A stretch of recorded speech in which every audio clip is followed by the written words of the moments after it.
So we are going to discuss cell membrane of bacteria. जैसे कि हमने cell wall के बारे में पढ़ा कि आउटर मोस्ट बाउंड्री होती है in case of all bacteria except mycoplasma. अब हम देखते हैं सेल मेम्ब्रेन को। सो और next part is cell membrane. Cell membrane cell membrane के अंदर जो किस चीज से बना होता है पहले वो कंपोनेंट देखेंगे, इसका फंक्शन क्या है वो देखेंगे। सबसे पहले सेल मेम्ब्रेन जो है ये होती है second most boundary in all bacteria except mycoplasma. Mycoplasma के अंदर ही होती है फर्स्ट बाउंड्री। सेल मेम्ब्रेन बना होता है दो चीजों से बैक्टीरिया के अंदर।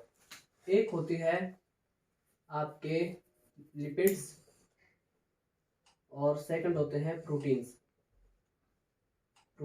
ये वाले चैनल्स बनाते हैं और लिपिड जो है इसको सिलेक्टिव बना देती है, सेमी परमेबल बना देती है कि कुछ चीज़ें अलाउ करती है वो जो फैट सोलुबल हो और वो जो न्यूट्रल हो, और वो चीज़ें जो कि फैट सोलुबल हो डायरेक्ट क्रॉस कर सके। बाकी जो ये है ये रिपेल करते हैं उन चीज़ों को जो चार्ज मॉलिक्यूल होते हैं या फिर नॉन पोलर जो होते हैं, उन सब को ये रिपेल करती है। अभी हम डिस्कस करते हैं सेल मेम्ब्रेन का और इसका फंक्शन क्या है।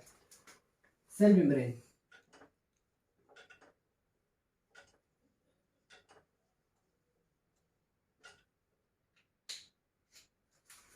ये होती है second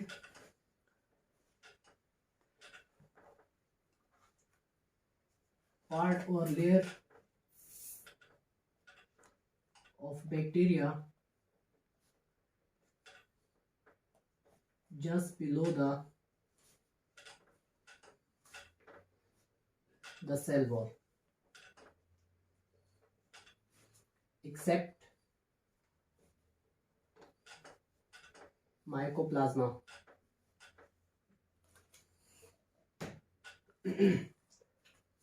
functions of cell membrane या कैसे बनता है इसका structure of cell membrane.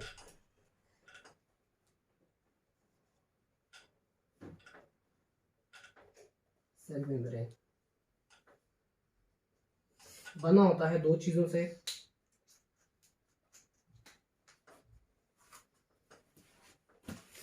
Lipids, second होते हैं प्रोटीन्स। दोनों की फंक्शन क्या है? Function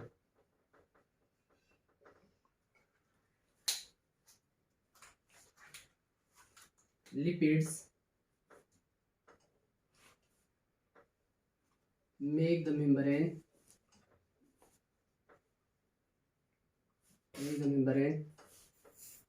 semi permeable mean it will allow all fat soluble components or soluble constituents। उसके साथ साथ अलाउ करता है न्यूट्रल कंपोनेंट्स को भी या पार्टिकल्स को भी। न्यूट्रल पार्टिकल जिसके ऊपर कोई चार्ज ना हो। इस प्रोटीन का क्या फंक्शन है? इस प्रोटीन का फंक्शन होता है channel banana. And these channels in case of bacteria are called porins। पोरेंस को हम ऑलरेडी सेल वॉल में भी डिस्कस कर चुके हैं, यहाँ भी बता देते हैं। इसके कुछ फंक्शन है। ये अलाउ करता है न्यूट्रिएंट्स को, एसेंशियल जितने भी न्यूट्रिएंट्स होते हैं जैसे कि शुगर है, अमाइनो एसिड्स है, उसके साथ साथ ग्लूकोज है। ग्लूकोज तो हो गया शुगर में, विटामिन्स है, और उसके साथ साथ ये अलाउ करता है जो माइक्रोबायोलॉजिकल या माइक्रोसीडल ड्रग्स होती है, सीडल ड्रग्स, इन सब को अलाउ करता है, अंदर आने में हेल्प करता है इन और and made up of proteins.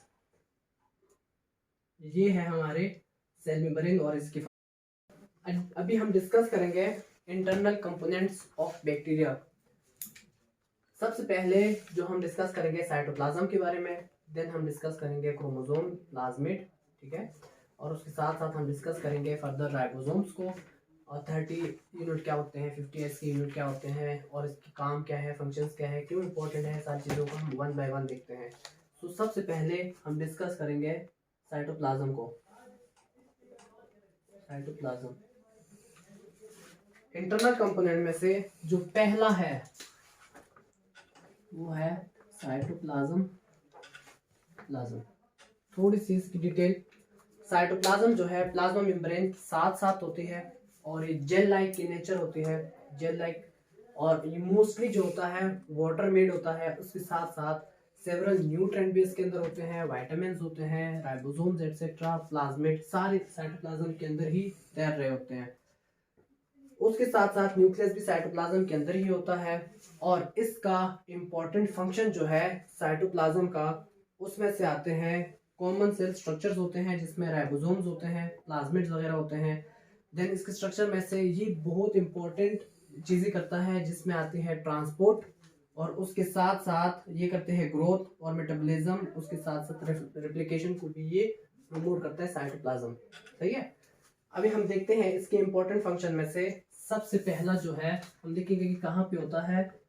ये होता है प्लाज्मा मेम्ब्रेन के बिल्कुल साथ साथ, और फंक्शन क्या है इसके, या बना किससे होता है, शेप इसकी होती है जेल लाइक होता है in nature, gel like in nature, और मोस्टली मेड ऑफ H2O। मतलब हम लिख सकते हैं कि 4/5 पार्ट जो होता है वो पानी से बना होता है। उसके साथ साथ इसके अंदर और भी न्यूट्रिटिव चीज़ें होती हैं जिसमें हमारे आते हैं एंजाइम्स, न्यूट्रिएंट, और उसके साथ साथ वेस्ट, और उसके साथ साथ आते हैं हमारी गैसेस भी प्रेजेंट होती है इसके अंदर। तो हम कह सकते हैं इसके अंदर होती है न्यूट्रिटिव पार्टिकल्स, साथ साथ होते हैं इसमें गैसेस, वेस्ट प्रोडक्ट्स, और मोस्ट इंपॉर्टेंट एंजाइम भी इसके अंदर होते हैं। इसके अलावा साइटोप्लाज्म के पास होते हैं बहुत इंपॉर्टेंट ऑर्गेनेल्स होती है जिसमें आते हैं राइबोसोम्स प्रोटीन सिंथेसिस के लिए। उसके साथ साथ होते हैं प्लाज्मिड्स। प्लाज्मिड के अलावा इसके पास होती है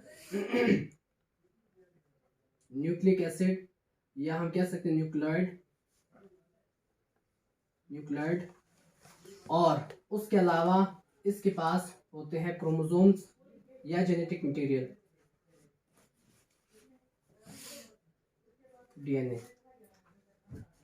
इसके अलावा जो साइटोप्लाज्म है इसका इंपॉर्टेंट फंक्शन होता है ट्रांसपोर्ट में हेल्प करता है, और उसके साथ साथ ये जो है इन्वॉल्व होता है ग्रोथ में, उसके साथ मेटाबॉलिज्म में और रेप्लिकेशन में, इन्वॉल्व इन ग्रोथ, उसके साथ साथ रेप्लिकेशन,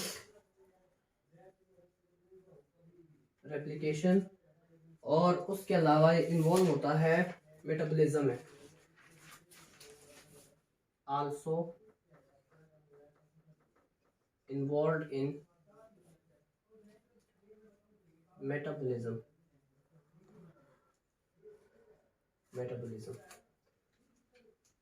ये है साइटोप्लाज्म के इंपॉर्टेंट फंक्शन। लेकिन इसके साथ साथ साइटोप्लाज्म के पास बहुत ही इंपॉर्टेंट कंपोनेंट्स या पार्टिकल्स होते हैं। वो कौन से होते हैं हम वो देखते हैं। इंपॉर्टेंट कॉन्स्टिट्यूशन में जो आते हैं उसमें आते हैं प्रोटीन्स, और उसके साथ साथ इंक्लूडिंग एंजाइम, विटामिन्स होते हैं, इसमें आयंस होते हैं, उसके साथ साथ होते हैं प्रिकर्सर्स होते हैं न्यूक्लिक एसिड्स के, अमीनो एसिड्स के, शुगर, कार्बोहाइड्रेट्स और लिपिड्स। ये सारी चीज़ें भी इसके पास जो है साइटोप्लाज्म के अंदर होती है। So important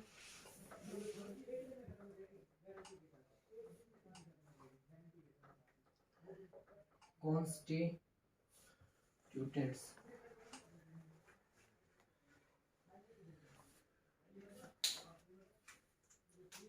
Precursor of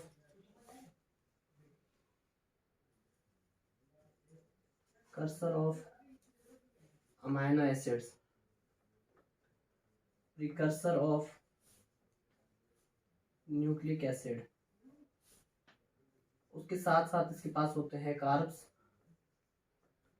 lipids और उसके अलावा प्रोटीन्स होते हैं,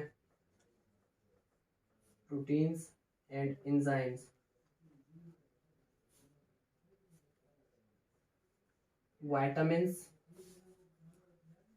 भी होते हैं, इंपॉर्टेंट कंस्टिट्यूएंट में से साइटोप्लाज्म के अंदर पाए जाते हैं। ये है सारे अबाउट साइटोप्लाज्म, जिसमें हम देखते हैं सबसे पहले प्लाज्मा मेम्ब्रेन के साथ होता है, जेल लाइक इन नेचर होता है, मोस्टली जो बना होता है वाटर से बना होता है। देन इसके साथ साथ न्यूट्रिएंट पार्टिकल्स भी इसके अंदर होते हैं, गैसेस, वेस्ट प्रोडक्ट और एंजाइम्स। उसके साथ होते हैं राइबोसोम्स, प्लाज्मिड्स, न्यूक्लियोइड्स या जेनेटिक मटेरियल डीएनए। ट्रांसपोर्ट में हेल्प करता है, इसके इंपॉर्टेंट फंक्शन में से इन्वॉल्व होता है ग्रोथ, रेप्लिकेशन में और मेटाबॉलिज्म के अंदर भी इन्वॉल्व होता है। इंपॉर्टेंट जो कॉन्स्टिट्यूटिंग पार्टिकल्स होते हैं साइटोप्लाज्म के पास, उसमें आते हैं vitamins, precursors of amino acids, precursor of nucleic acid, carbohydrates, lipids और उसके साथ प्रोटीन्स एंड एंजाइम भी होते हैं।